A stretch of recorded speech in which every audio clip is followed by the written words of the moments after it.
Do you ever wonder how to accelerate your growth, healing, and evolution without hard work, meditation, or spending thousands? Over my years as a conscious seeker, I've encountered one DNA activation and healing method that stands out above the rest and does just that. It's a uniquely potent evolutionary modality that helped me break out of feeling blocked and disconnected, allowing me to unfold more and more of my potential and true self, as well as deepening my spiritual connection, enhancing my energy levels, and more fully activating my body's healing mechanisms. It also remedied a major but little known energetic blockage which most people have but don't even realize. Now this convenient transformational method forms the core of my Evolve Yourself course, which has helped hundreds of spiritually awake people to accelerate their growth and evolution with minimal effort or cost. Learn everything you need to know at evolveyourself.live.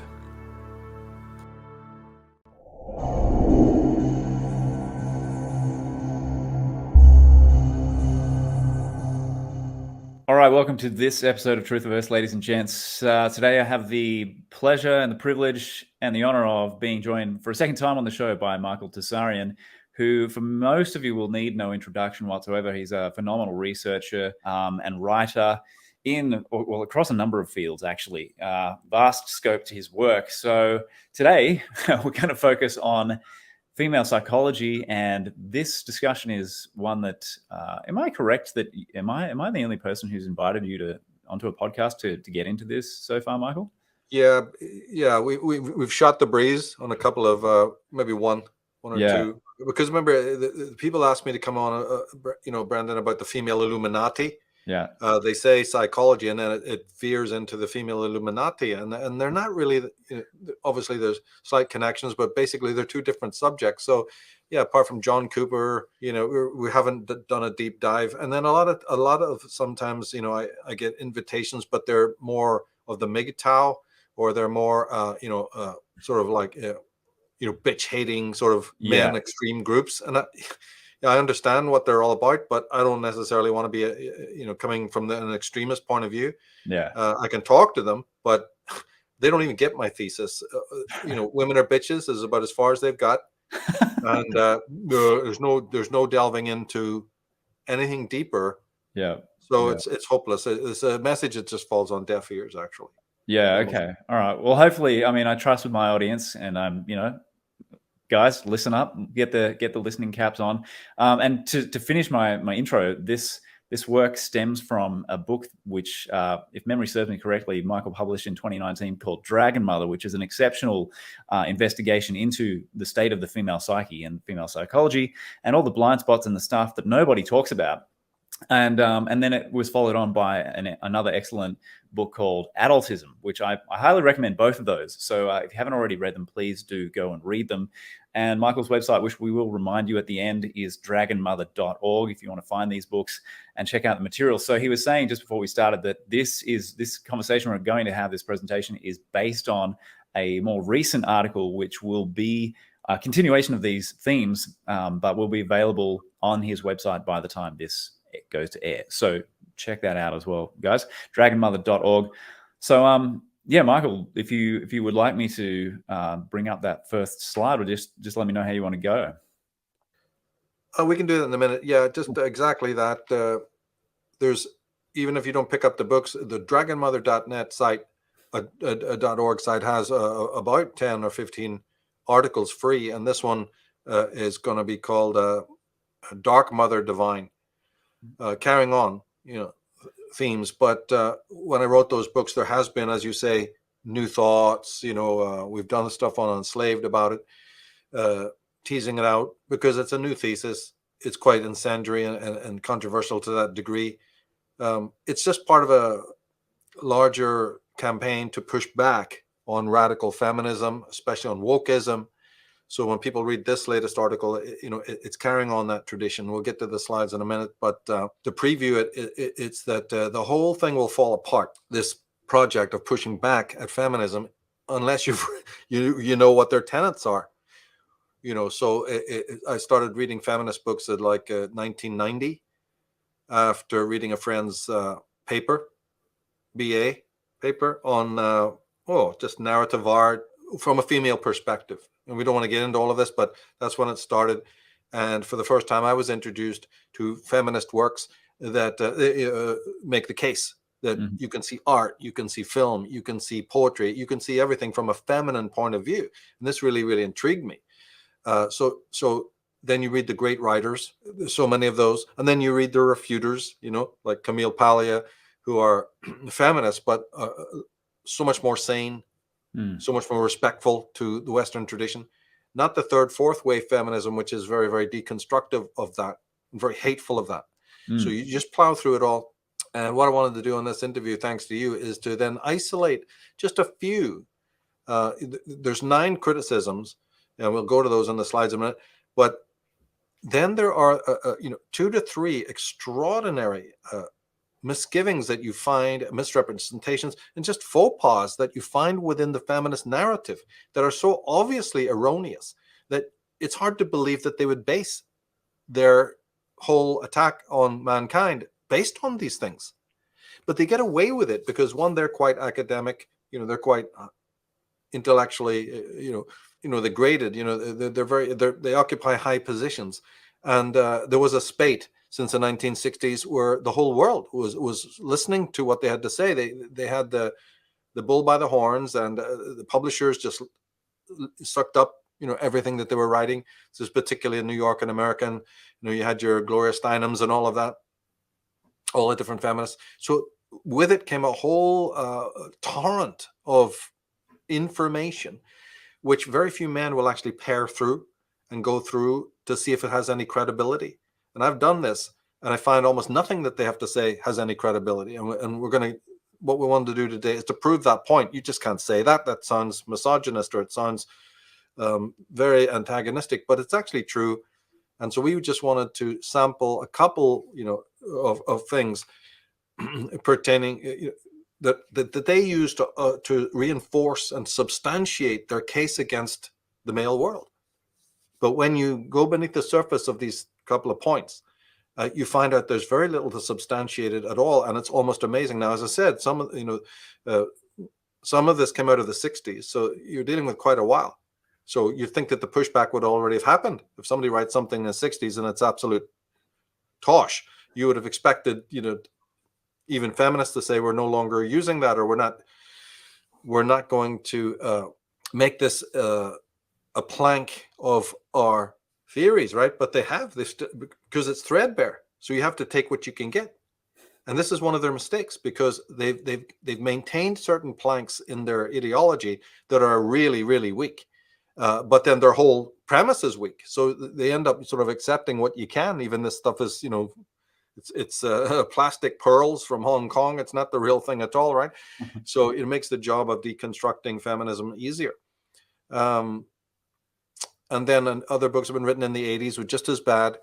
And the thing to really emphasize is that when you read these kinds of books, and these are by people in high positions in academia, they unequivocally condemn men, and they unequivocally demote men in their roles and in just in significance in general.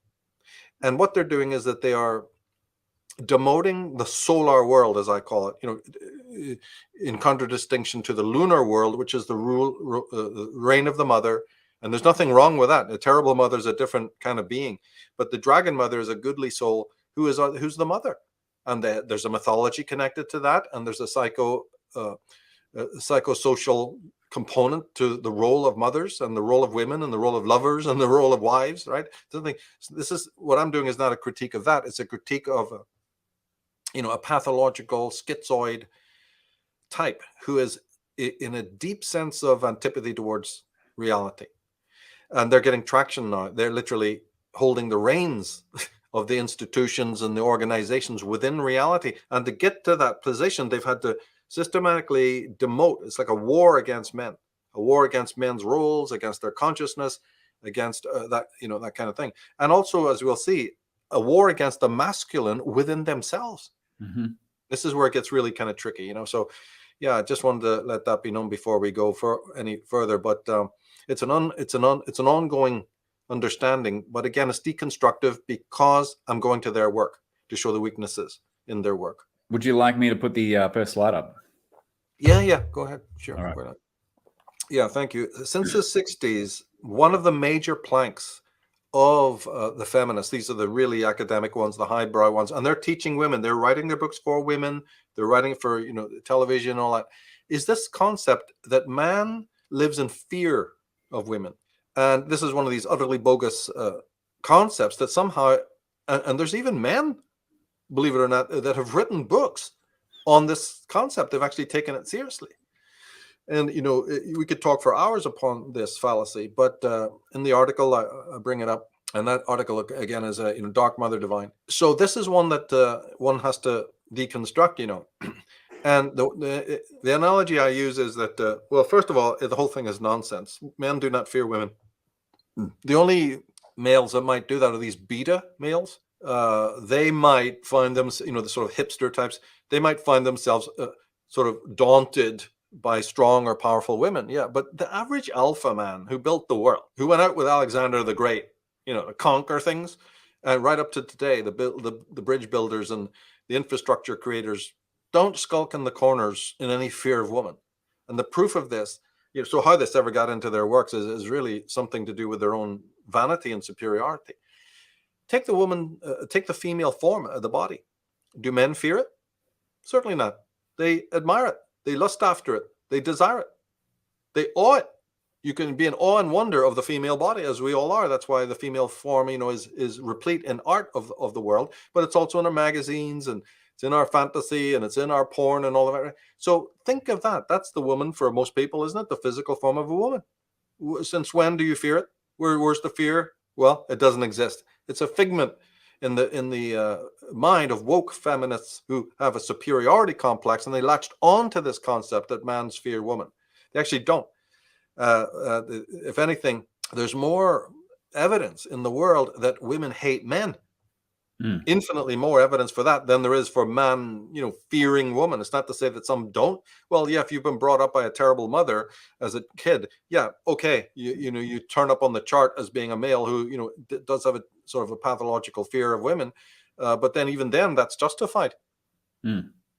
Just as you would have a fear of a you know, an abusive father or stepfather or uncle or things like that, then it's a rational fear. I'm not saying it doesn't exist. But for feminists to pick up a wholesale this concept of, you know, the men are so weak and so, you know, effeminate or whatever, you know, that they live in the subconscious fear. Now, they got away with it. When you dig deep, as I said, you find, because you ask for proof of this, and you go to them and say, where's the proof? And you don't find it. The only two things that they can bring up is, one, that the reason why a man will fear a woman is for the same reason that he fears Mother Nature. Nature is something that is always, you know, has a threatening side of dangers and so on. And so the woman is craftily, these feminists have craftily conflated Mother Nature, because nature's always been, you know, axiomatically connected with the feminine. Okay, so then, you know, they said that man lives in fear of that. And then they use the Freudian Jungian sleight of hand to say that also the feminine is to be conflated with the unconscious. And since there's a fear of the unconscious, so then women will be feared by men. Of course, that's easy to knock down, because then why is the unconscious, which is totally neuter, why does man not represent the dangers of the unconscious that women might fear? So for women to appropriate a neuter phenomena like the unconscious, identify it with themselves, is already so hideously spurious. And then to say, because men fear the unconscious, they must fear women too, because we represent the unconscious. So slight elements of truth in there, because it is axiomatic that the psyche was the butterfly, the psyche was personified by a woman. Wisdom, right, Sophia, has been by some sects and some religious traditions, like Gnostics, identified with the feminine, but those are more poetic illusions. Any sensible person knows that when you're really talking about the divine or deity or spirit, you must attribute both masculine and feminine traits to that, to the soul. And it's only a poetic illusion that, you know, you would call it by female names, because same thing with Mother Nature. But nobody's going to take that absolutely seriously. But these feminists did. And talking to women, hoping that women will read their books, they try to instigate and instill and insinuate this idea of superiority. And then when it's taken to its furthest extreme, they're saying that man even fears the unconscious. Well, the unconscious can be feared as much by women as it is by men. Most of Freud's clients were women. Right? Women are far more neurotic in life than men are. So that one falls apart. You see, so this idea of the fear of woman, because she represents nature, which is untrue anyway, and and also represents in physical form the powers of the unconscious. It sounds all good on paper, but it really doesn't have much credence. So yeah, if you have question there, we can please jump in. But unless, we certainly can go on to the next one as well. Yeah, no worries. Just before we do, maybe in case this comes up again, which it probably will, the terrible mother. Could you just maybe clarify what the terrible mother is for people? Yeah, this is the more schizoid controlling mother. You get the controlling male and you get the controlling woman. But what has happened is a mythology has grown up in our world, and a kind of penchant to never point the finger at, you wouldn't be politically correct. So this is a tyrannical entity who is emotionally very, very broken and mutilated, who, because they can breed, they do so.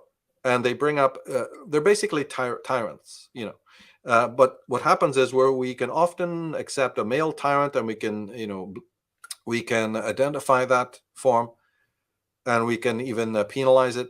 Often the terrible mother goes a whole life without ever being confronted, because there's obviously something that's a barrier in our consciousness that just can't see. And even when it's quite clearly that this is a horrific person, they die in silken sheets and live a very, very happy life to that extent, pushing people around.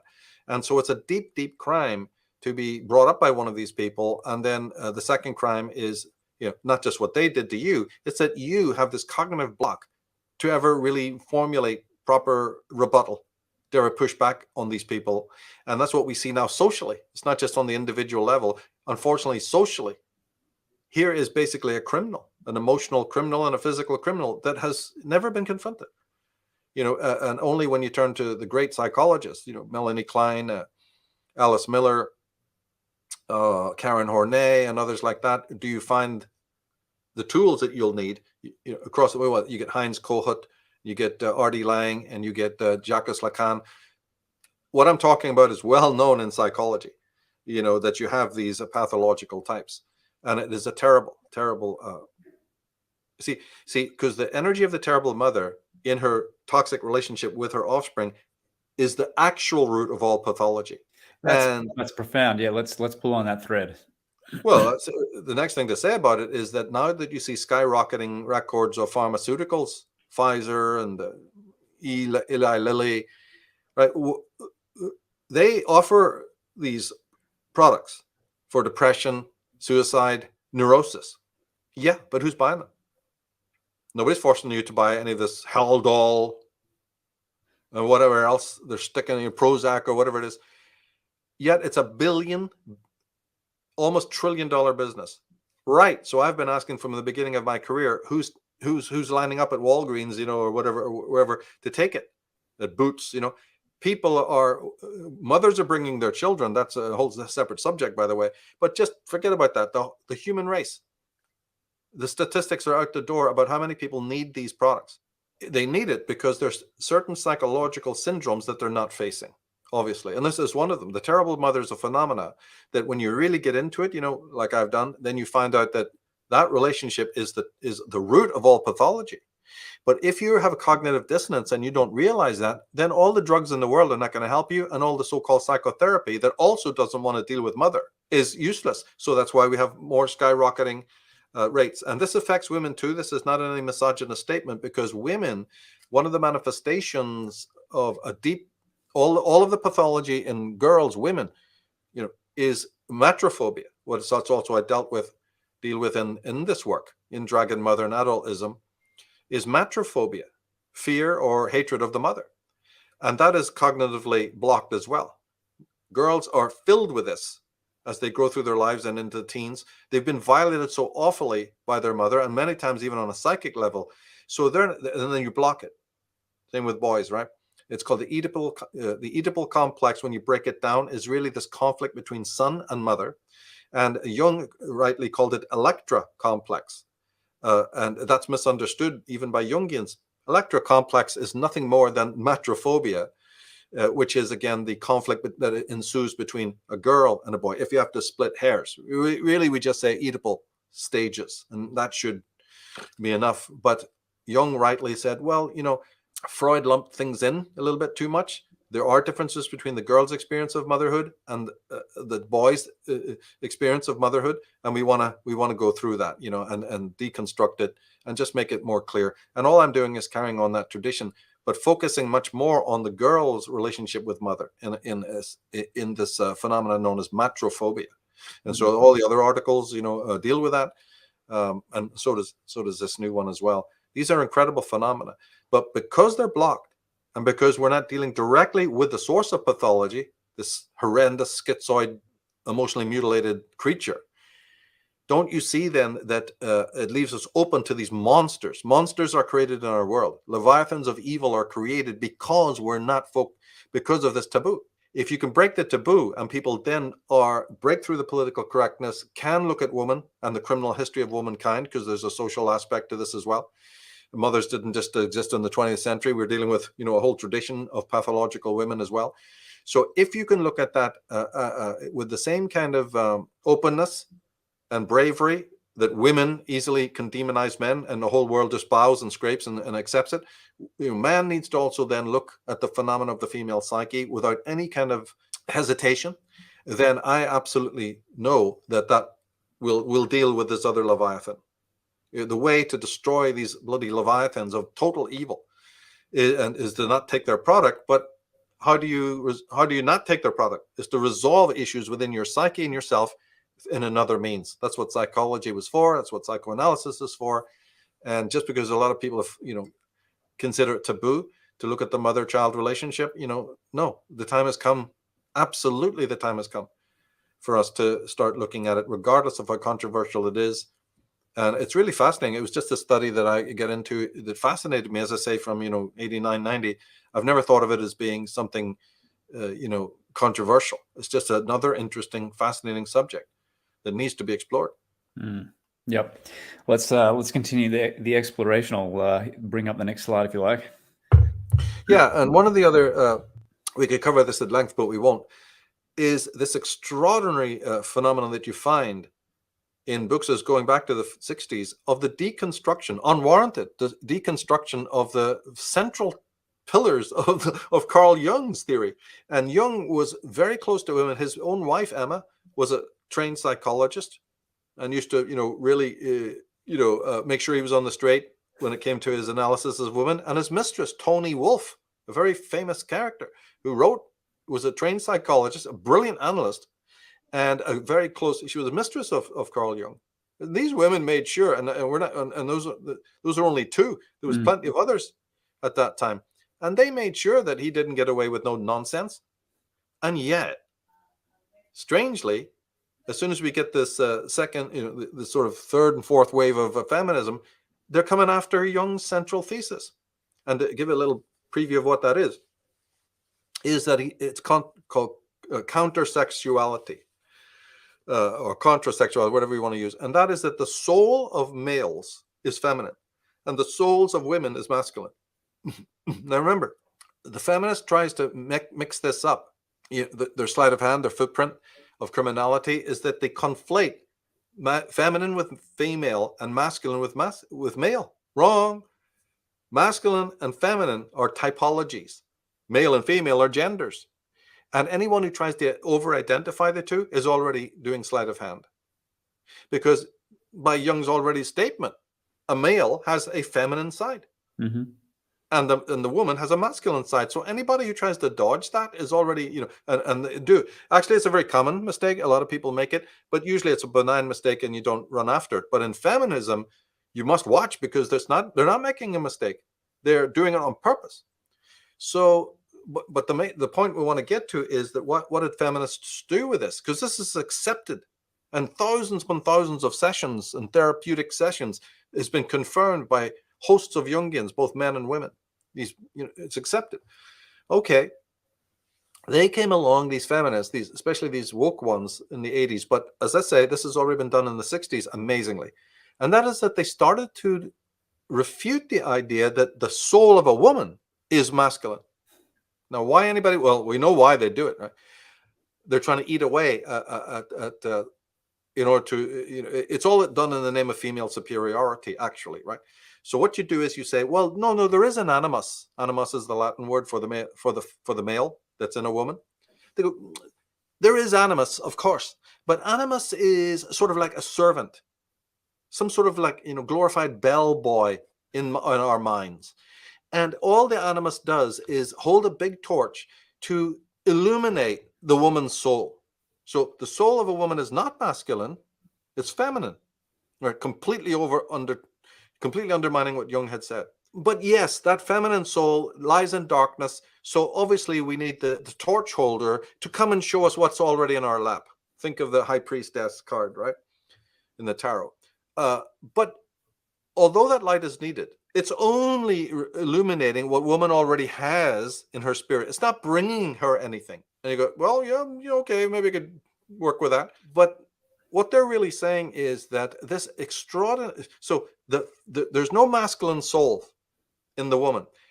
The animus only comes in as this sort of illuminator of my soul. So in other words, women cannot see their own soul. Women cannot see their opportunities, any gifts that they may have, and certainly are not in touch with their own holiness without the animus. They concede that. But once the animus has illuminated these skills and this holiness and illuminates the female soul, the job is done. You can bugger off now. And, again, we see this demotion of the masculine. They never tell you the opposite in a man, that his soul is not feminine. That's never even touched on in these books. It's only in the woman that the animus is demoted. But the woman, the male, is not. They don't say, oh, yes, and by the way, Jung was wrong about you guys too. Your souls are not feminine. Of course they are. The feminine is supreme. About this time, you can start to smell a rat, right?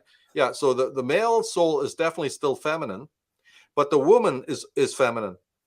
And the attribution of the masculine animus to the woman, they're denying. Well, I've got to tell you something, that's schizoid.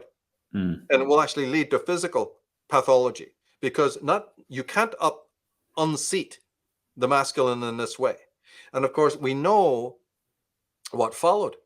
By unseating the masculine within themselves and demoting it to merely some sort of servant in consciousness, the role of the male outside has also, from exactly the same time, the 60s, been demoted.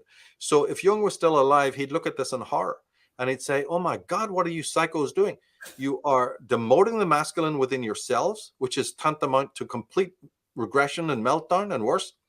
And coinciding with this, you've worked politically and socially to demote the role of the male. What is going on here? He would conflate these two. And of course, what is going on there is so deadly. And the whole idea to do this to Jung's work is a sign that these people, these woke feminists, are absolutely lunatic, right? That's a sign of it. It's really sad. It's sad because Jung, like you said, he was surrounded by a coterie of brilliant women, and he was by no means any form of misogynist. He was a man of massive insight, and also most feminists probably don't even know that I think it was a number of years before he died. I don't know the date now, but there was a time when the Catholic Church decided to they brought in Mary Magdalene as like the fourth holy aspect. So it was no longer just the Trinity. It was like this quaternity now. And Jung was delighted at this because he saw it as, acknowledging the feminine part of the psyche and bringing it back into the fray and kind of becoming whole again. And he was actually really pleased with that process, that we weren't sort of repressing and denying the feminine anymore. And so it's pretty grotesque what you're describing the feminists are doing with his work at this point. I had completely forgotten about that. That's right. Well said. He was at the Council of Trujillo. It might have been the 6th century. People have to look that up. But at the Council of Trujillo, the feminine principle, which is Sophic, in the broadest esoteric sense, is the Sophic principle. He absolutely relished that, as he did many things.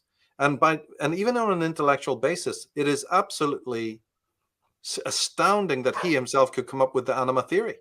You just can't trash that stuff out the back door because some demented feminist is telling you to do so and scribble some rubbish down. What? This is like one of the most profound, and it doesn't even intuitively make sense. Obviously the people who did pick up on this and maybe did listen to these feminists, they have to be screwy to do that. It's so unwarranted that, as I say, we could talk for ages just about that one thing. But if you go to the next slide, cool. There's something that also needs to be brought out, exactly concomitant to this. not only did they demote the animus, which is what used to be, you know, a description of the soul of woman. Not only that was that trashed and shredded, but they actually then went on to say, equally preposterously, oh, and by the way, you guys, if anyone in the world does see some terrible aspects of woman, and we were talking about here about the terrible mother, so that's all exonerated now. That's all airbrushed. If a mother turns out to be one of these terrible mothers that you talk about, if a businesswoman, you know, like Dallas and Dynasty of the 80s, turns out to be one of these horrors, bossing everybody about, or in any other way that you see female evil, you do realize, of course, that it's because we embody, sadly, the animus. Well, hold on. Where did you get this one? Right.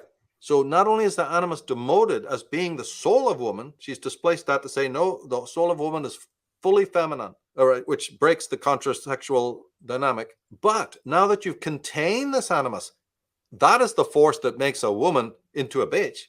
That's the force that makes her misuse her children and her husband. And that's, if you find it even in the corporate world. See, look, when the great power women, queens and princesses of the world ruled any state, it has now been discovered that it was 26 to 30% more war, more conflict, and more meltdown. Wow. Stuff I've been saying for years is now confirmed. So anytime that you would see this, these Eleanor of Aquitaines or, you know, Catherine the Greats or whoever it might have been, look, and now they're trying to tell you to exonerate themselves. No, it's the masculine in me. Of course, then what does that mean? That which is feminine is absolutely holy. And that the woman has been colonized inside herself by this masculine. So in one breath, they're using the masculine energy to break through the ceiling and take hold of, you know, and to be ambitious and competitive and successful. It seems to be okay in one breath, but in the next breath, you're saying anytime that you see an evil, a Condoleezza Rice, you know, bombing the hell out of somebody, that's not me. So look at the wires that are crossed here. Look at the screwball action. In one breath, feminists are telling us that you need to be independent, individuated, differentiated, and free. All of that takes animus. But no, the animus is the source also then of any evil that you could ever lay at the door of a woman. So I don't know what to tell you. You can't even follow, you know, the nonsense. So what this all amounts to, though, is the wholesale demonization of the masculine and the male. Since they've conflated the two, then the demonization of one is obviously the demonization of the other. But the whole thing is sophomore from a psychological point of view. And yet so many Jungians are women. But the women who are Jungians are not bringing this up. They're negligent. They, above all people, should know that what we're talking about is the fact. Yeah. But they, for somehow, are silent, like so many others in our world, you know. So this is terribly biased, terribly unwarranted, and can only, you know, there's several reasons why this is that these types who just live in universities all their life, you know, and jump through hoops, they're kind of urbanized, right? And so some of their thinking is already demented, as it is in many men, because of this urbanization, that you can get this kind of, you know, I look at it as a very urbanized way. If women were still, you know, in the countryside, if they were really lovers of nature, probably that would stop them coming up with these absolutely insane ideas.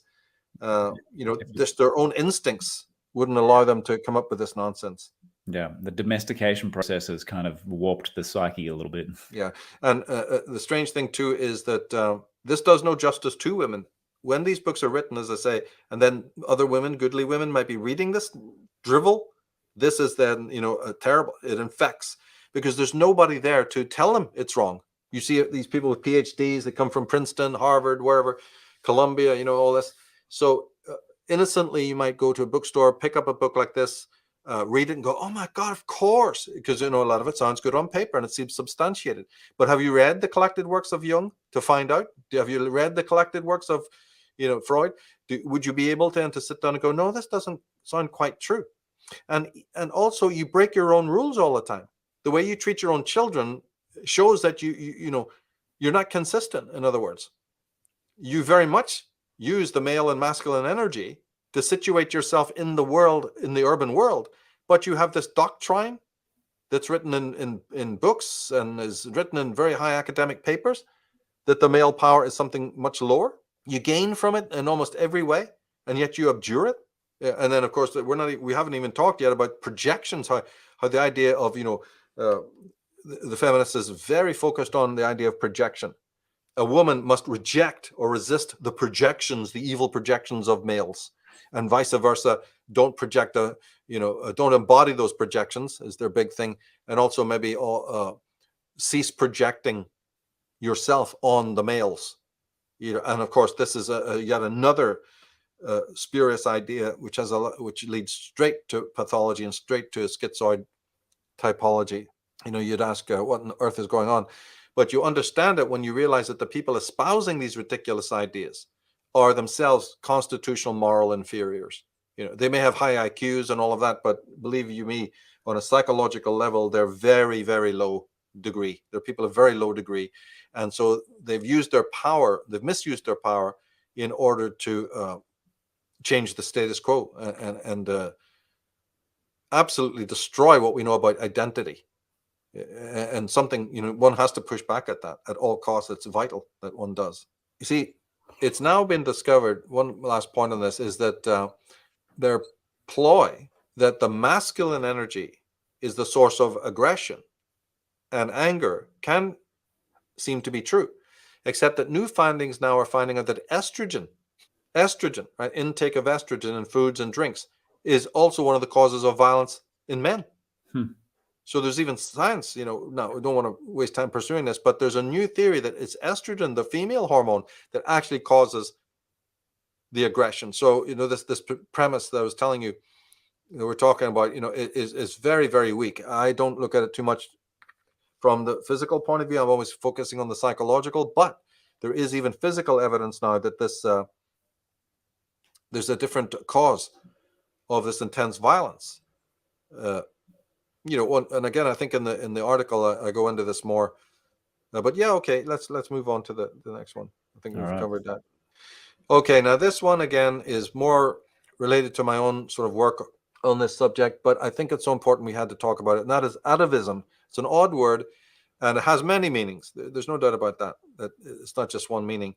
But in this context, atavism is anything that is part of the ancestral programming, and no understanding of women, no understanding of their psyche, and no understanding of their criminal history is possible without this. This is how, when you start undertaking this investigation into the subject, you come across some of these very, very bizarre things.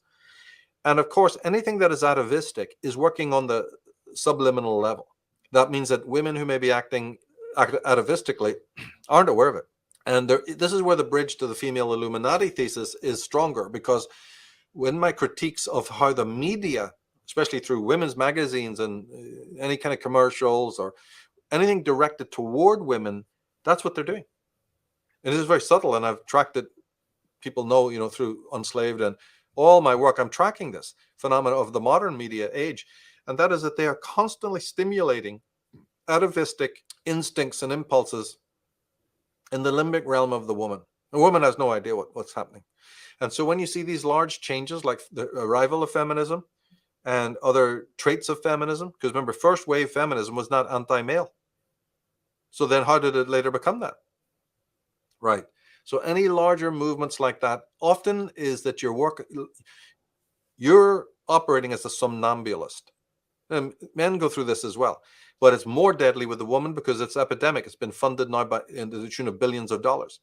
So again, an atavistic life is when certain patterns that are not holistic, not wholesome, and ultimately very destructive to the woman are being stimulated by this Dionysian cult, which the feminists are out in front, but you'd be amazed at what's behind it, right? And they have the knowledge of how to stimulate ancestral hatreds. Now, this would take us, into hours and hours of work to talk about what is that hatred.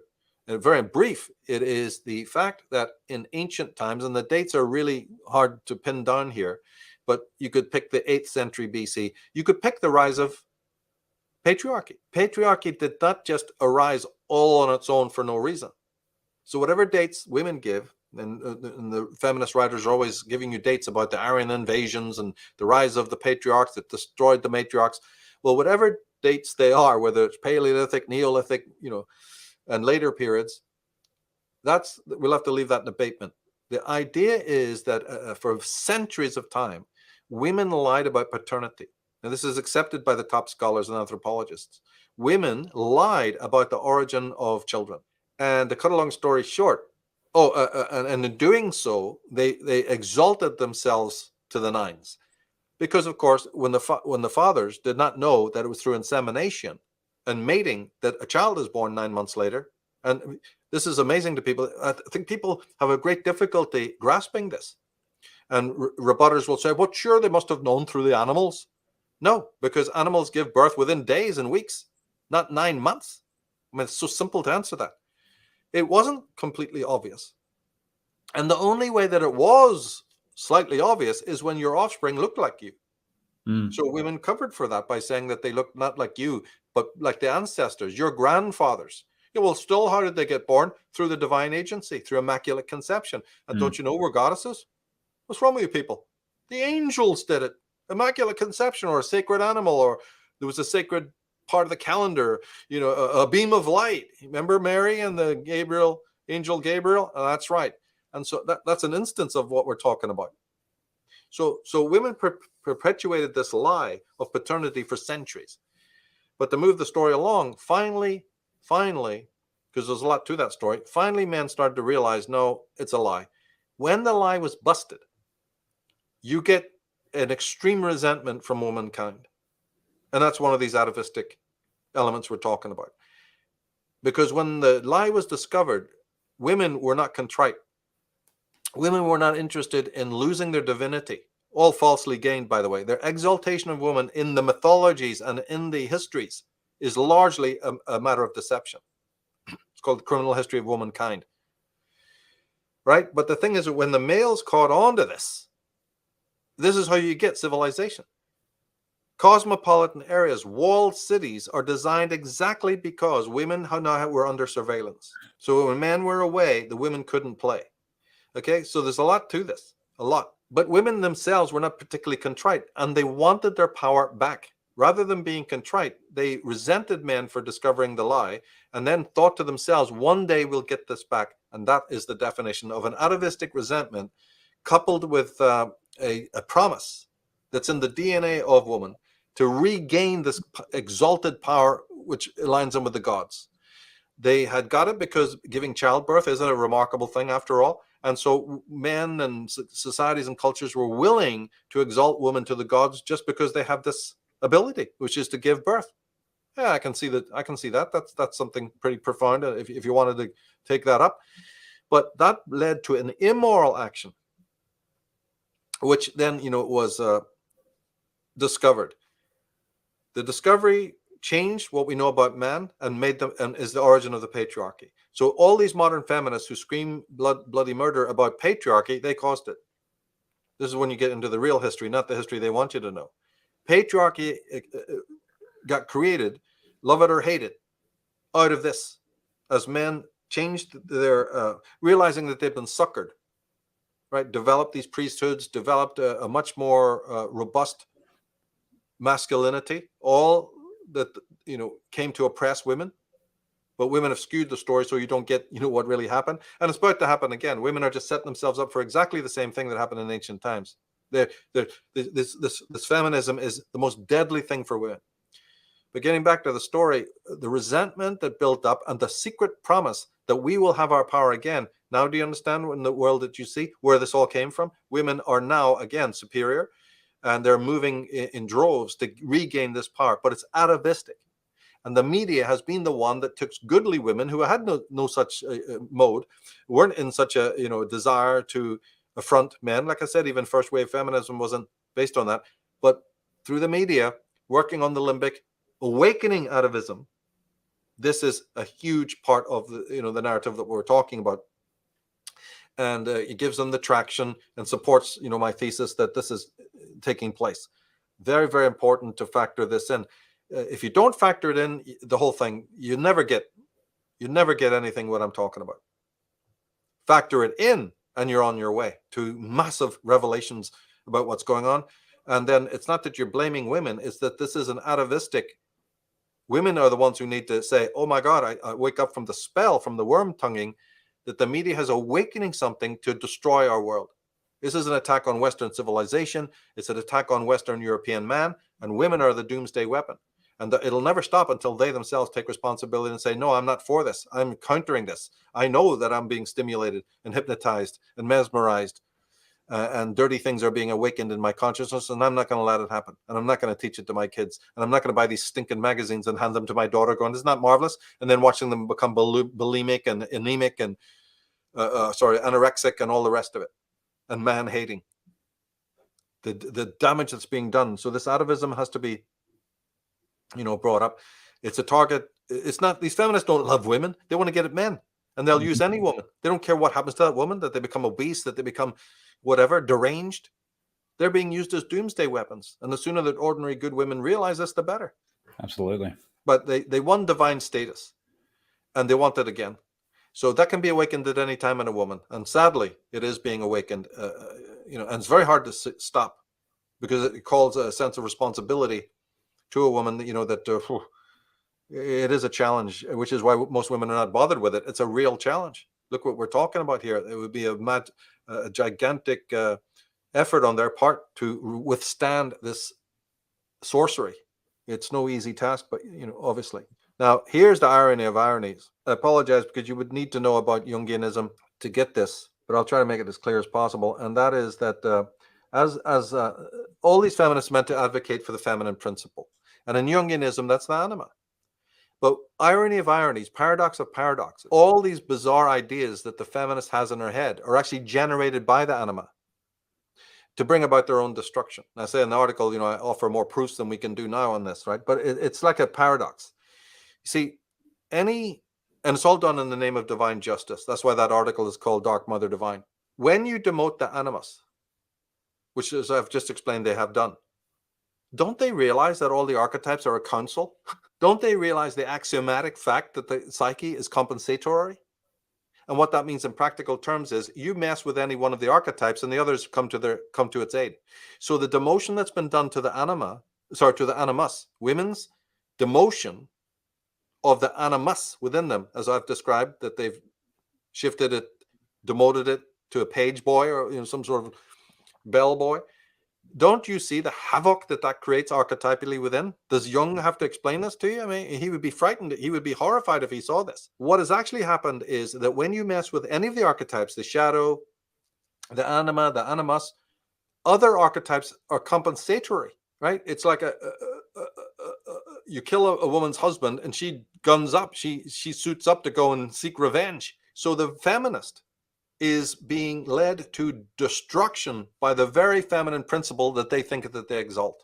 I don't know if you can think of a greater paradox and irony, but to say a few bit more words about it, it is to do with this imbalance. Now, in extreme cases, because it's in the name of justice and homeostasis, but in extreme cases, the anima is a trickster and can bring about total destruction. I talk about this in a series I've got on Enslaved called Women in the Unconscious, in which I introduce this concept called daemonic archetypes. And all that means, it's just a fancy word for saying that the archetypes return, but not in any kind of healthy, holistic mode to help you evolve, because they see that you don't want to evolve. Your conscious setting, your conscious comportment clearly shows that you're not interested in any healthy evolution or holiness. Right, great. So on the other side of the unconscious, the archetypes respond in kind. They become demon. They instead of meeting angels, in other words, instead of meeting the archetypes in an angelic and goodly form, you'll meet them in their daemonic form. And this is what's been happening now, through the generations. And the anima is like the leading one, the leading trickster. All of the archetypes have trickster capacities. All of them. Animus can mess with your mind as well, but the anima is the genius of it, because she is the one who is in charge of any image-making faculty in your mind. And I go into this in the article. All that, for instance, projections. Remember that stuff about projections? Projections are images. I have an image of my mother or my grandmother, and I'm going to project that on any woman I meet. That's a projection. And if I have a bad image, that'll get projected. If I have a goodly one, it'll be projected. Projections are nothing but images. And but who asks, where do they come from? Who creates them? The archetypes create them. So the images are being sent into the heads. There's a deeper magic. Dark Mother Divine doesn't like having her counterpart fucked with. All right? She sends images into the minds of these lunatic woke feminists that hypnotize. One of them is the hermaphrodite. This is one of the images, and this is the image that haunts their minds, which is why you get this LGBTQ and homosexual, rise and all of that epidemically, because there's an image being sent into the heads that leads these women down this, into the sorcery. But they are trying to celebrate the divine feminine. They don't realize that that's already turned dark because of what they've done, that these are very unwholesome people. So that's just one example. There's many images that come into their heads. The idea that man must be demoted is an image in their heads, because they've already denounced and done something to create imbalance within. Now, as Jung would have warned them, as any sane person would warn them, you're in a state of imbalance. And from that comes pathology, comes schizoidness, comes psychosis, comes neurosis and derangement. This thing is actually quite extraordinary when you get into it. So woe betide the women who claim to be psychologically astute, to know something about Jung, and yet what they've done is so anti-Jung, anti-psychological, by inflating the feminine in the way that I've described and demoting the masculine. They create a state of psychic apartheid. But the natural order, which the moral universe and your archetypes represent, homeostasis, they won't allow that. You've just waved a red flag saying to Mother Nature, come and get me, and she does. So the women today who fall for this leftist wokeism, and all of it, are in a state of total meltdown emotionally. You want to get real out of the way quick because something's coming down here. Their ego structures are incredibly fragile, and they're also very, very inflated. And I find it also might seem trivial, but this would seem to tie in. If you look at a lot of the current woke kind of feminist types, a lot of them have done their level best to try to look like men. They more and more they look like men. It's like they're trying to impersonate or pretend, even when they're not lesbians. They still, some of them are they're shaving their heads and all this sort of stuff. Do you must see that as tying into this sort of archetypal imbalance in the dynamics there? Yes, there's even this funny meme that goes around showing second, third, and fourth wave feminine. They have a picture of women on the right side, and they're not even looking the same. And this is exactly right. See, the whole thing of feminism is spurious. The whole thing is based in this inner archetypal loss of masculinity. It's an aberration. How it came on is a big history, how it moves is a history. But because they're so imbalanced as people, and why do you think I mentioned matrophobia? It's not open-ended. Somebody goes, oh, you need to say more about that, Michael. Well, I already have. The feminist is a person who is a victim of matrophobia, but they won't face it. And the person who doesn't face the terrible mother in her life, or the matrophobia which is the syndrome that they're carrying around, the article explains that this person is more inclined to take medication. This person is more likely to be deranged, hateful, and also more likely to join a crowd because they're schizoid. And the schizoid eagerly runs to the crowd, for reasons we might be able to talk about as we go through these other points here, these errors. But yeah, never forget that the compensation is what's happening here. There's a need to overinflate. So once you've inflated the feminine principle, automatically, as Jung would have told you, you can't inflate one part of the mind. In fact, this is as old as Aristotle. It's called the doctrine of the mean. You can't take one proclivity that you have and over-exalt it without creating some sort of deep imbalance, just to make it simple, in your psyche. You'll keel over, you'll tilt over, and you won't be able to see reality aright, and your relationship with yourself is also marred. One of the things, back to the question about terrible mother, is she is the one, being the mother, who facilitates the images that her child, right, realizes in their mind. So in youth, images of man, of woman, and most importantly, of self. This is Jacques Lacan, the French psychologist, came in, where the very self-image that the child has of itself is sent back to it by a counter projection from the mother.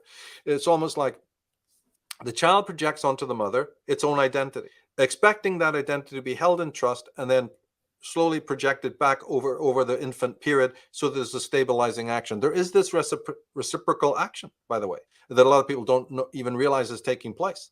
Even the mother may not understand that this is taking place, that she is a soul holder, a soul bearer of her child. But the terrible mother does not project that back, reproject it back in a healthy way. So the child is receiving, says Lacan, not the true self, its authentic self. It's receiving who the mother wants him to be or expects him to be. And that is the root of pathology. Because the child now has a true self that is suppressed and has to conform to this counterfeit self projected back by the mother. And this then, several stages later, by about the age of 7, you develop what's known as the superego, which has the horrible task of trying to glue. It's got to find some welding equipment to weld these two together. Neither one.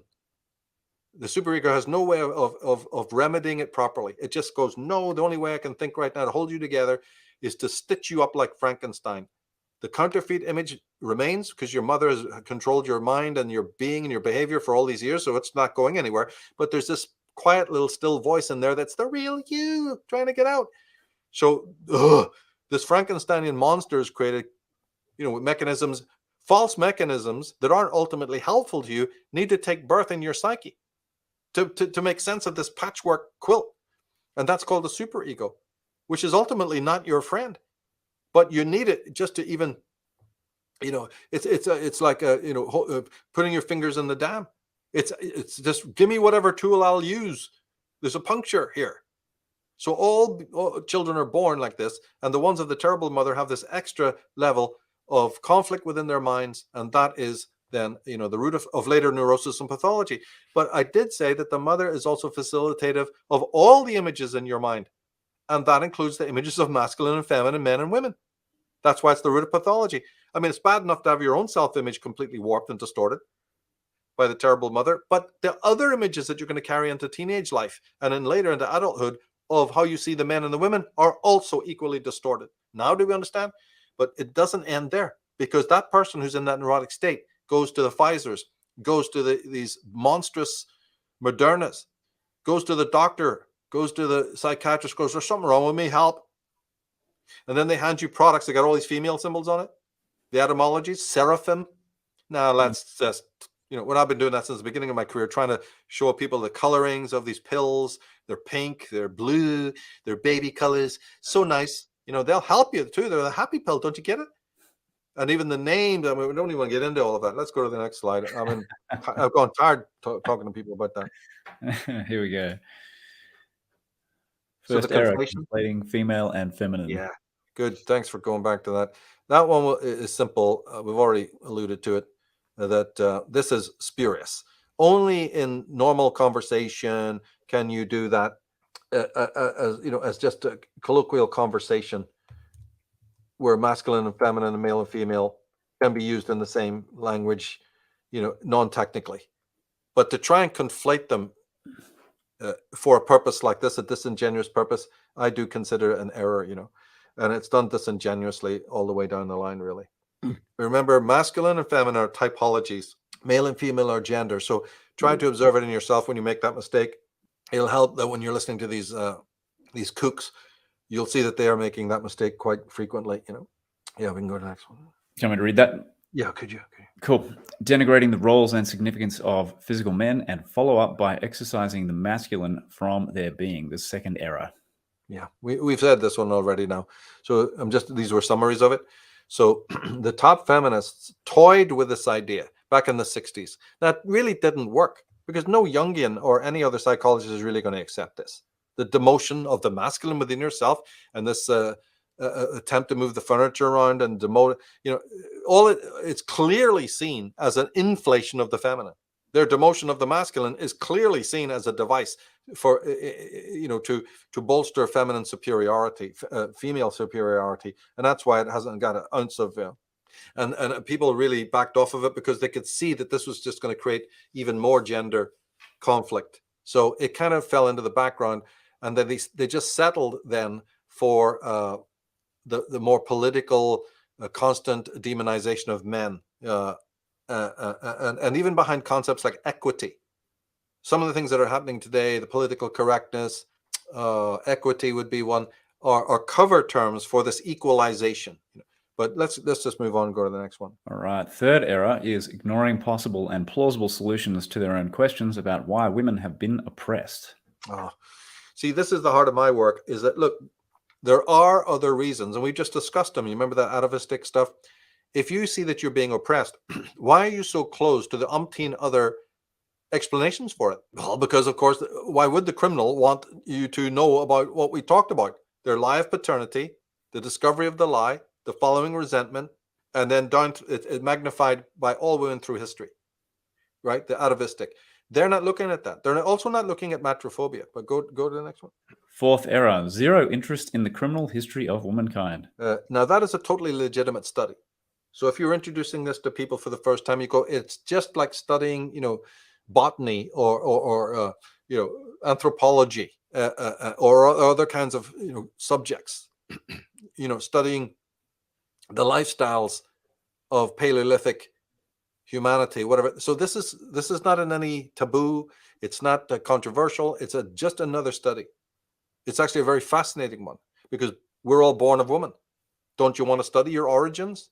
Don't you want to accept that there's pathological aspects to it? Don't you want to accept that there's criminal behavior to be laid at the door? Or that, well, let's put it this way. If man has fear, as we addressed earlier, and if man oppresses woman, why are women so loath to look at that it is because women posed an actual danger in the past? What is, to me, see, I've never understood why that would be a taboo subject. If you're on the trail of a criminal, then you're on the trail of a criminal. You've got to do the forensics. You've got to say, if there was a threat, if there was a legitimate danger, that can answer why the rise of patriarchy even better than all of the spurious nonsense they come up with. That man just of his own is a brute. That the Aryan horse riders who just took it on themselves one day to come and kill all the gynocracies and all the matriarchies. That just happened because man is a rapist at heart. Man is just a dirty, scuzzy thing that has been at war with us ever since. As time goes by, that is becoming less and less valid. There's even women out there who've written on the lie of matriarchy. Cynthia Eller. So it doesn't have the traction it used to have. But this, what I'm talking about, is true and does have the traction, and is much more rational. But it is only sane and rational women that will ever, want to take up this investigation. What was the next one there? Okay, the fifth error is convinced that men have had it easy throughout history. Feminists make outrageous claims for rights and opportunities that are not extended to the rest of humanity. Yeah, basically it's female superiority. Don't be fooled by their denigration of men and all of that. It's all for us, none for them. It's all for us, none for you. And the strange thing is, it's not even for the good of women. Because if you really sketch it out, like I did in the article, you'll see that everything that these feminists are proclaiming and purveying is actually going to bring a blowback of such utter proportions that it will do ordinary women no good. This entitlement. And the sixth error is conceiving themselves infinitely superior because of their childbearing capacity. See, they claim to be, in all of their literature, haters of stereotypes. Don't stereotype the woman. But yet they do it constantly to men. So there's another double standard. Yes, the woman, rightly, in many ways, has been deified or seen to be exalted because this childbearing gift has been given to them. And then what they do is they extend that, Brendan. What they will then do is they try to exalt the feminine principle. Yes, women give birth, but the man gives the seed. And then, as I say in the article, this also then branches open into a bigger metaphysical, mythiopoeic chicanery that's going on. Because, just take a metaphor of the Egyptian myth, but you get it elsewhere as well. There's the primordial waters in which just nothing's happening. It's the creation in its most abyssal and basal and foundational form. But the feminists themselves say and know that the primal feminine abyss, in whatever way it's configured by whatever psychologist, especially Erich Neumann and Carl Jung and others, Edward Edinger, or it's configured in actual mythology, it is the sleep. It's the place of the unconscious. You don't know anything about it, so it has no essential beinghood. So when they take this feminine principle and make it primary, they're making a fundamental mistake that is, has tremendous recoil in their own faces. By trying to exalt the feminine, by saying woman is a child bearer, and then the next thing that they say is that then the feminine is the primordial womb from which all life comes, all consciousness. That is in fact an error, even though it's physically true. It is physically true, technically true that women give birth. It is technically true that all life came from this primordial waters of the goddess Nun. or the primal abyss. But you come to know that fact because of something that happened within that abyss, and that is the stirring of the ego germ, or the little shoot that rises up from that abyss vertically to come to consciousness, right? And that is the masculine principle, the dot in the circle. You only know that there's a circle, you only know that there's life because you are aware. But you only become aware because of the masculine movement. If I drop something into a glass of water, you get that little thing popping up. The water forms into a phallic pillar, and you get a little dot. Right, that stirring is the masculine, and the uroboric pleroma below it is technically first, but it is not superior. Mm-hmm. So the very essence of feminism, which states that the feminine abyss is primary and superior, is false. They shouldn't have picked this up because it's actually wrong. You climb to consciousness and awareness and then look back. This extraordinary, the ithiphallic movement toward the light in the solar world allows you to turn back and surveil the origins of which you come. So the very idea that there's a feminine principle is only deducible, only manifests as a phenomena because of the masculine. Well, that means, or can be argued, right, that the masculine is in fact superior. So, and it's up to everybody to make up the decision. A sane person says they're both important, but the feminist is not sane. The feminist is not saying that, and they're not interested in this kind of dynamic that we're talking about. The seventh error is the project will fail. Women are not about to relinquish the many benefits received from the misuse of beauty and sexuality. Acts of second attention bring in more benefits than equality. This one we could talk about endlessly, but we won't. It's just an axiomatic fact that a great many, especially in women who have no morals, it is a fact that women have already gained infinite amount of goodies from the misuse or the abuse of their beauty and their sexuality.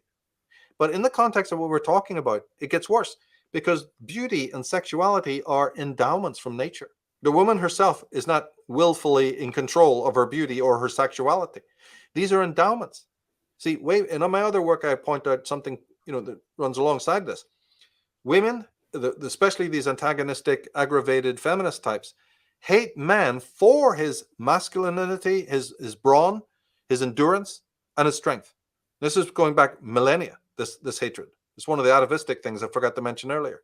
We can mention it now. Instead of admiring it, goodly women admire men with those traits. Other women, the toxic women, right, envy it.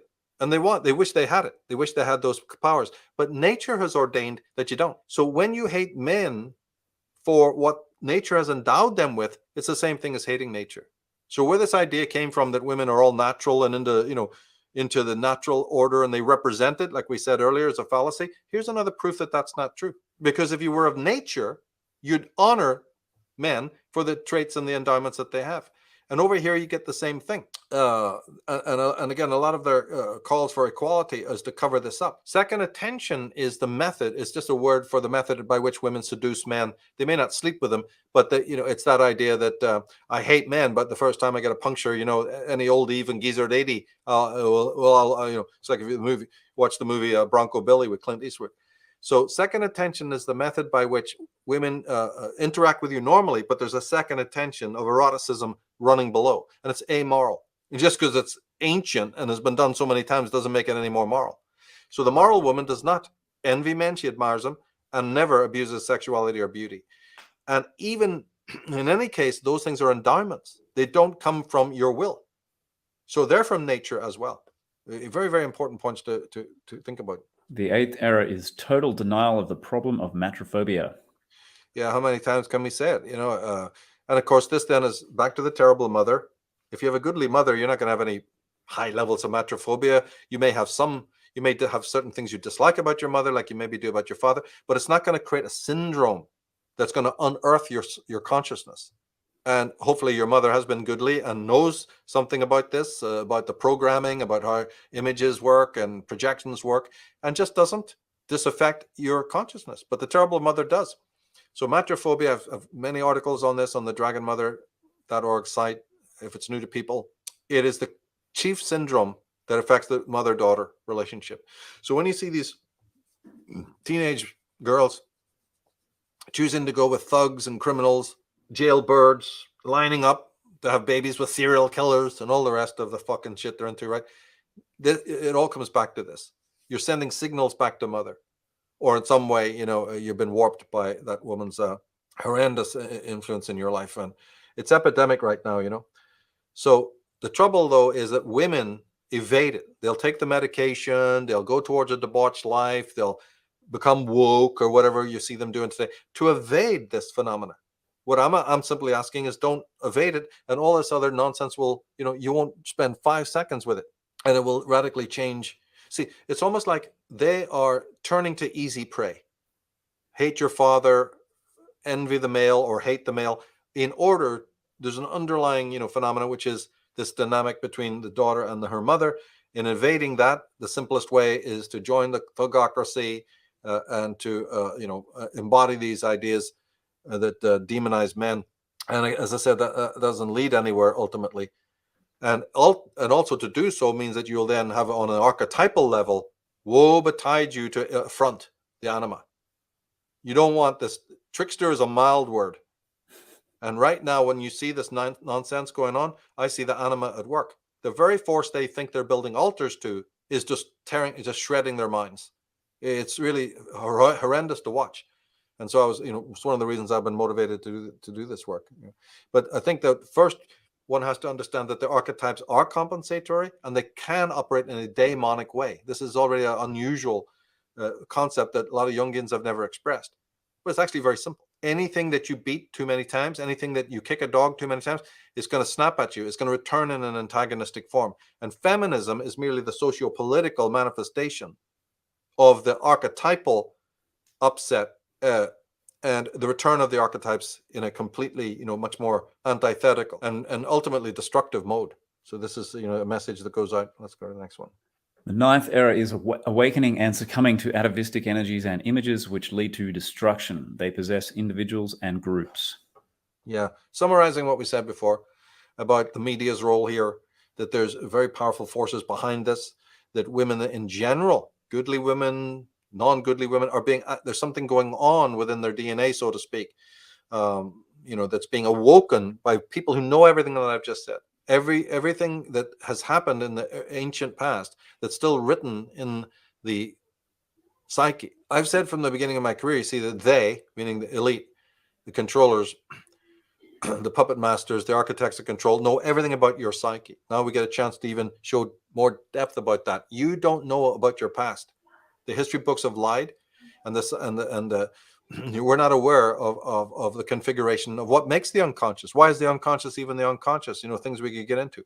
So the atavism is the memory banks, the deep, deep memory, and advertisements and commercials and films.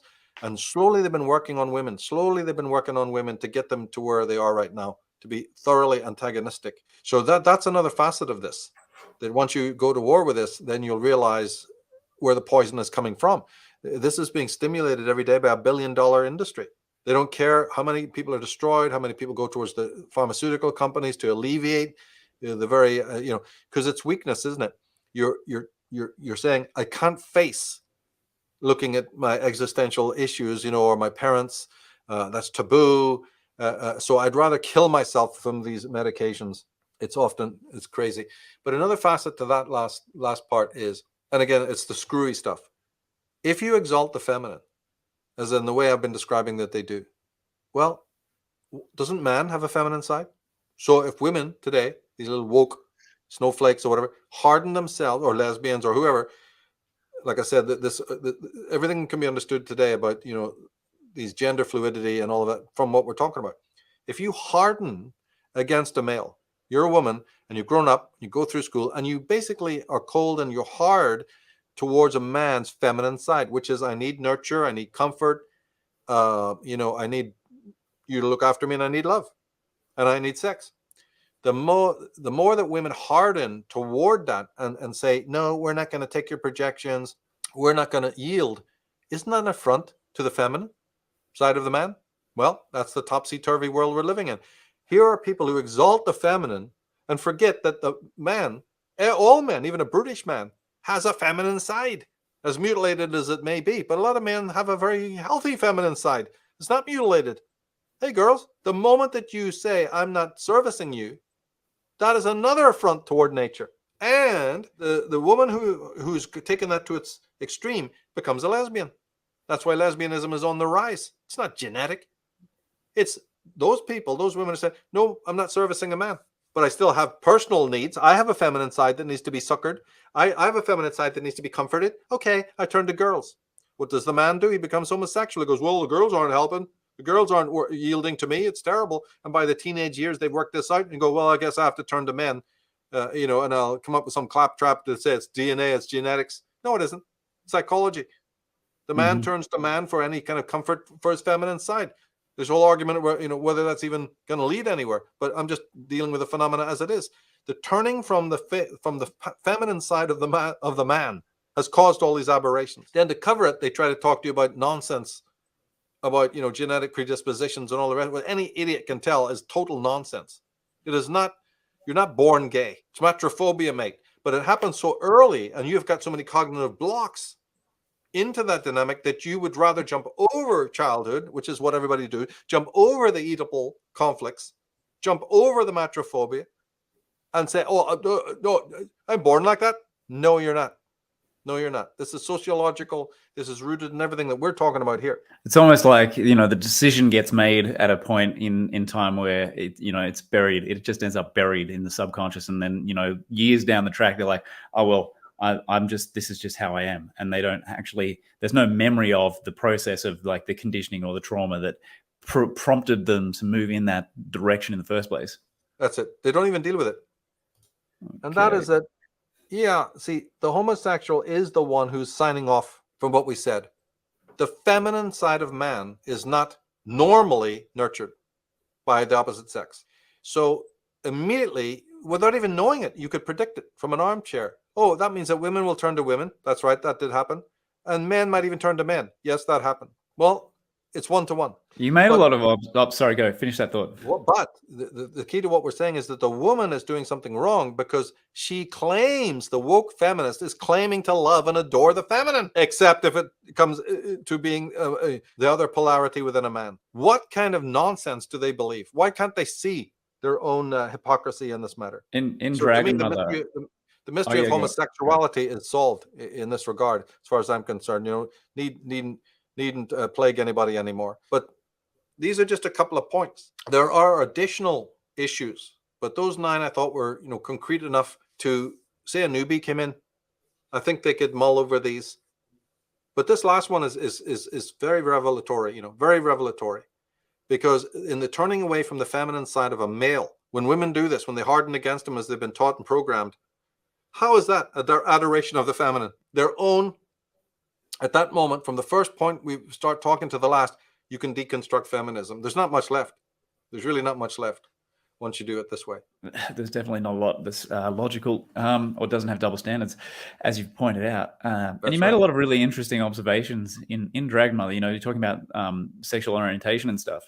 And the different ways that a girl would respond to the influence of the terrible mother, and in some ways they might it was one of them, and I might bastardize this a bit, but one example was the lesbian who turns in that direction as a way of not repeating what her mother inflicted on the husband or something along those lines. Do you remember that kind of? Because there are some interesting different angles on why someone ends up being gay in this way or that way.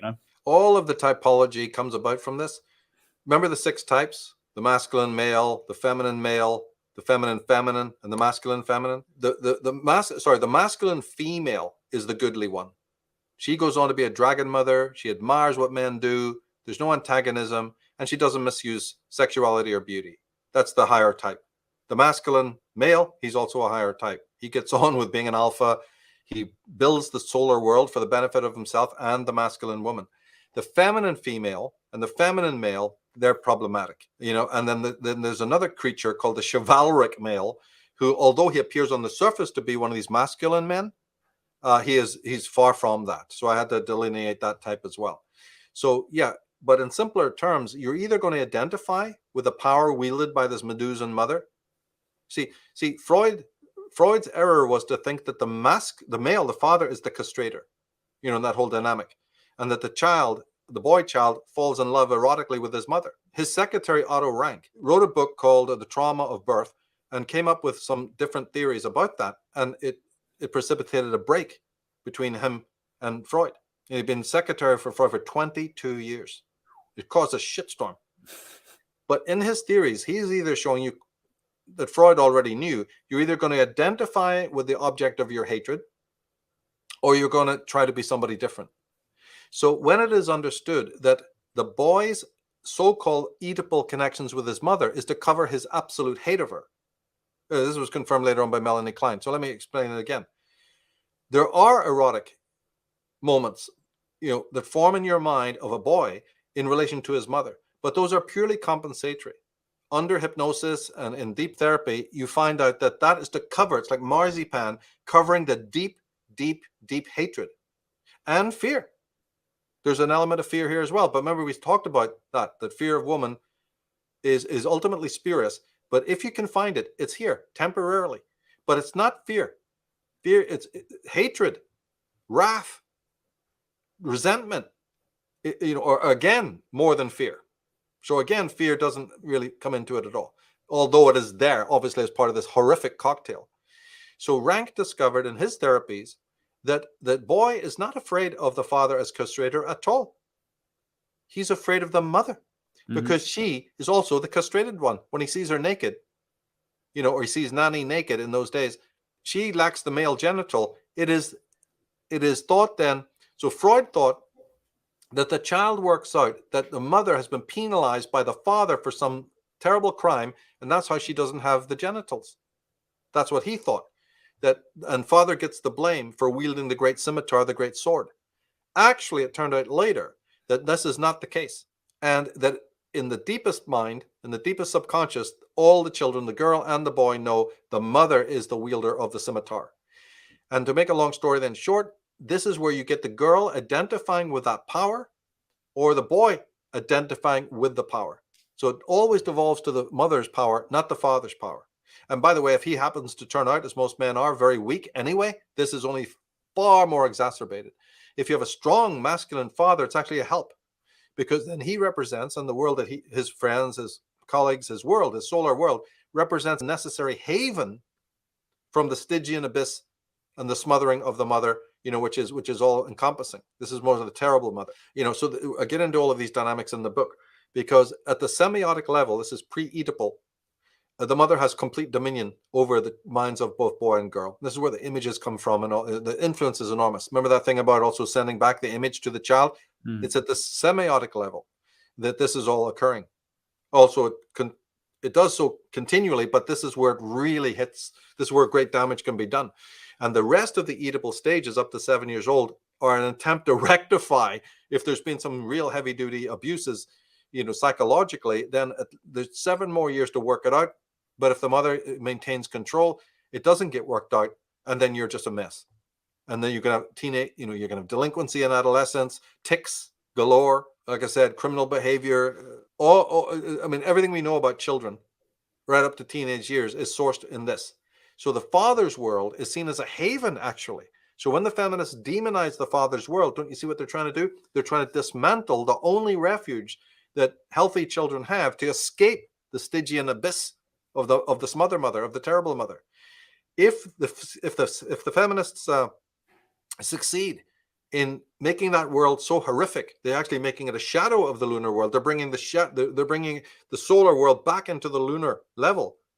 That's the end of civilization, and a lot more besides. And the way men are turning out right now, every day I see it.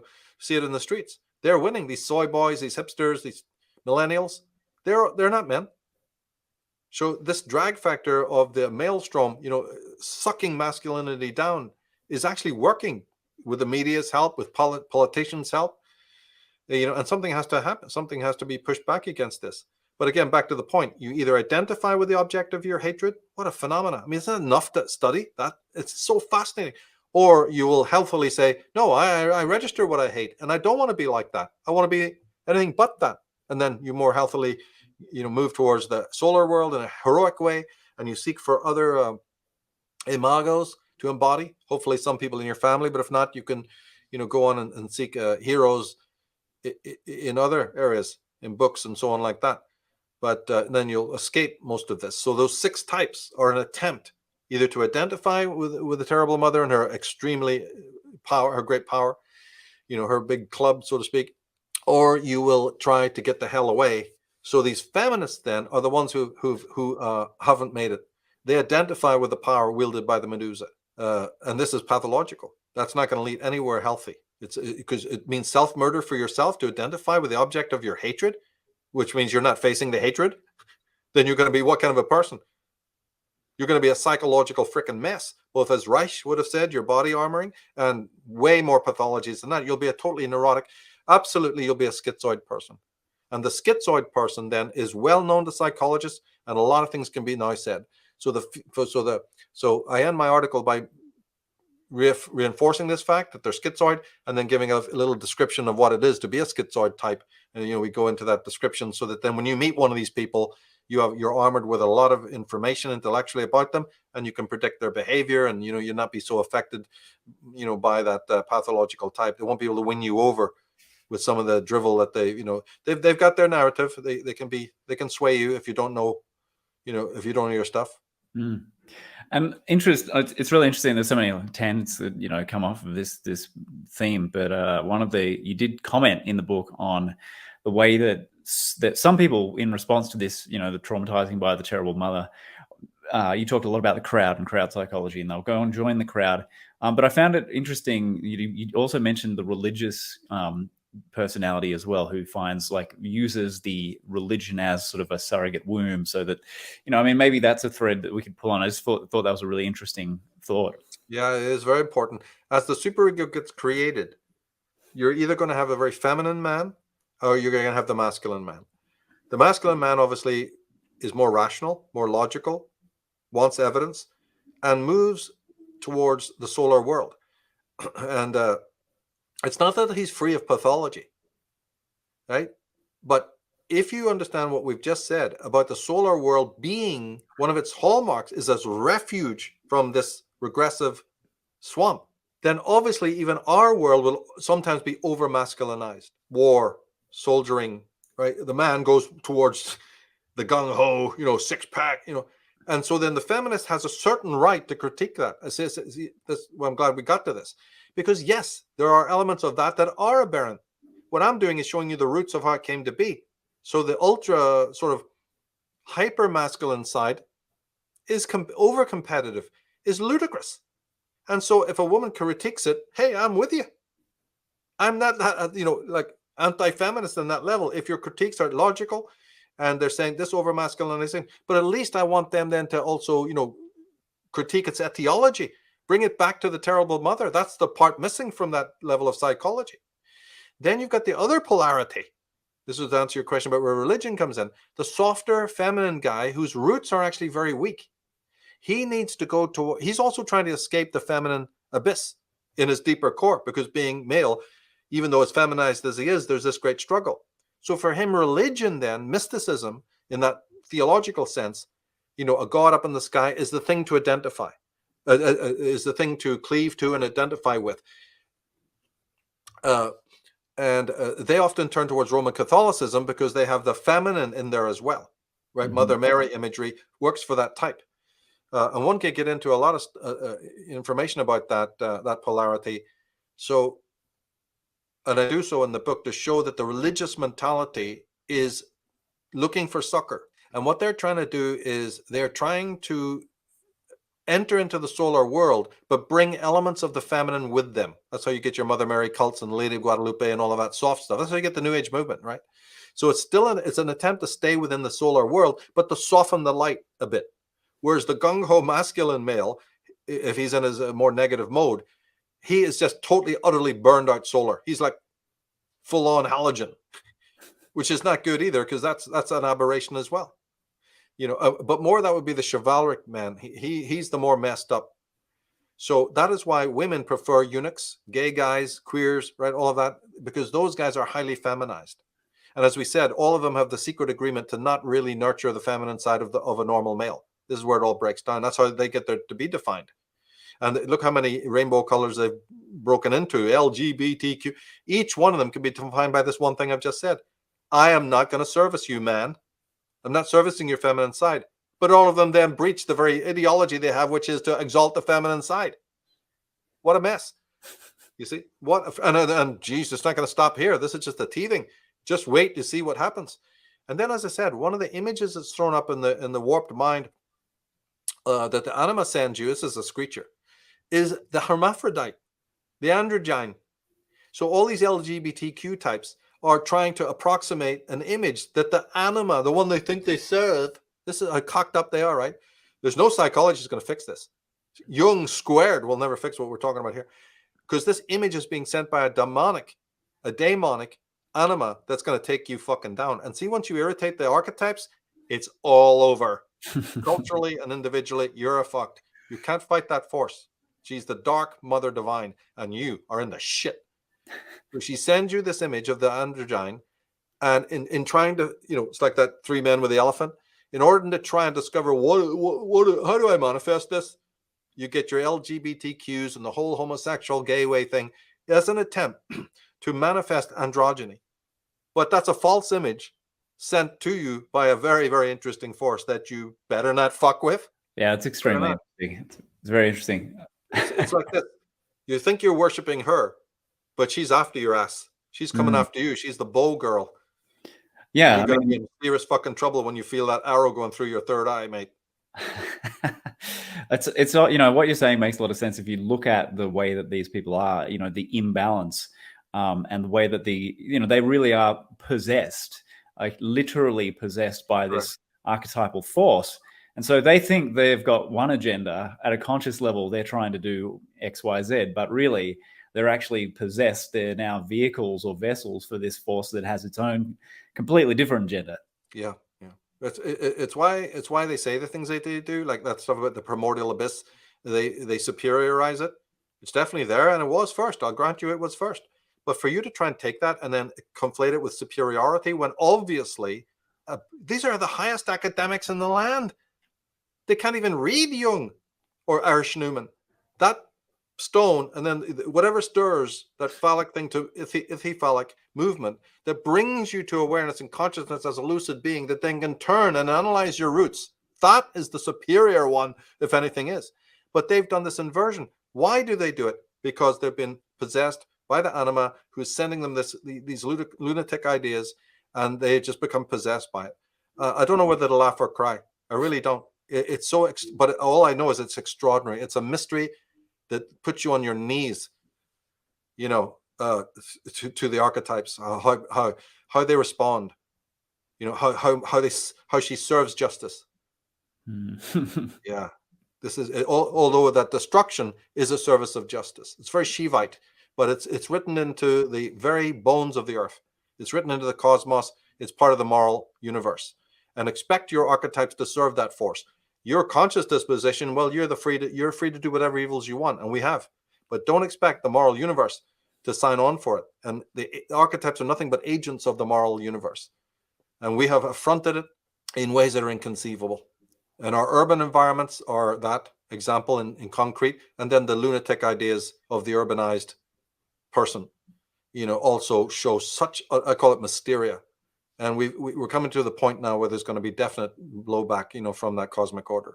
Yeah, it's you've elucidated it very, very, very well. And yeah, I mean, I know we could pull on other threads, and we could go for hours and days because you know this stuff inside out.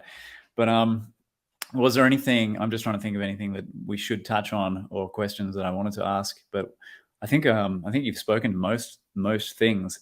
Was there any other? Yeah, go ahead. Only to say that things are going to get worse until remember, it's one of these dynamics archetypally that things do have to get worse. It's the nature of deconstruction. To take the false idea to its extreme. William Blake said that the fool who persists in his folly becomes wise. He's saying something very wise there, because this can even happen socially. That the whole of society needs to go toward the edge. This mass formation psychosis. We have to live it out so that we know intimately that it's not the right way. There's no shortcuts here.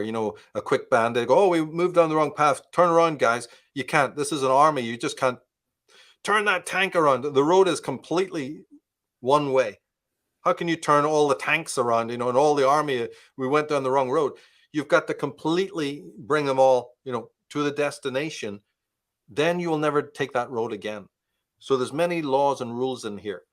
But yeah, I'm really proud of this work. You're one of the first people, if not the first, to even ask me to talk about this, the female psychology, in a more concrete way, outside of what we've done on Enslaved and so on. So it's been a big thrill to do this. I'm proud of the article. There's a lot of good articles on there. It could be put into another book, but I'm resisting that. I think the two books that you mentioned, Adultism and Dragon Mother, are more than enough. And then there should be some free material for the website for people who are completely new to this, and who might get into a big sweat and, think it's all anti-woman or whatever. It's anti a kind of woman, but it's done holistically so that the greater woman comes out of this. Mm-hmm.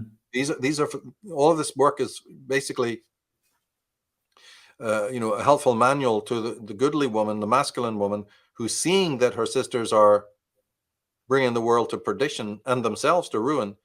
Might need, a couple of pointers or whatever to pick this up. I don't know why it needed to be me. I got plenty of other things to do than this, but I got interested back in '89 in female psychology. I've been working on it ever since. Never got a chance to ever bring it to any of the work. It just needed to mature on its own all these years, and I never really even thought we'll get there. But because of members and other things that hastened the process, finally I was able to get the thesis off the shelf, and it's been going really, really well, getting a lot of great feedback. But again, personal thanks, Brendan, for you, and Amy setting this up. It's a great indicator and a very, good, feels inspiring that the message can get out there actually. Yeah, exactly. Which is, just it's such an important message. It's obviously such a huge deficit in the collective awareness, that we need to. It's like, you have these people who compensate for the collective blind spots, and this is one sterling example of where you are one of those compensators for that blind spot. So yeah, that's why it has to be you having this chat and doing the presentations and writing the books about it. And I'm glad you did, man. And it's been a really interesting discussion. And I found the book, particularly Dragon Mother, because there's so much in it. It's a much longer book than Adultism. There were so many great insights in there and so many dots that were connected that, I was like halfway to connecting in some cases, but you'd already done it. And it's like, man, this is juicy. This is really juicy. And it's something I recommend. These are two books I really strongly recommend people check out, and read the article Dragon Mother Divine at dragonmother.org and check out the other materials there. And yeah, hopefully there will be another book down the track when you're ready. You never know. Yeah. Yeah, well, look, man, thank you for taking the time to have a chat about it anyway. It's a pleasure, Brandon. Thank you so much. If you want more cutting-edge research and insight like this, there's something coming that you should know about. I'm building a dedicated and intimate container called the Truthiversity for free minds that love knowledge. To reserve your early bird membership before we launch, head to truthiversity.com.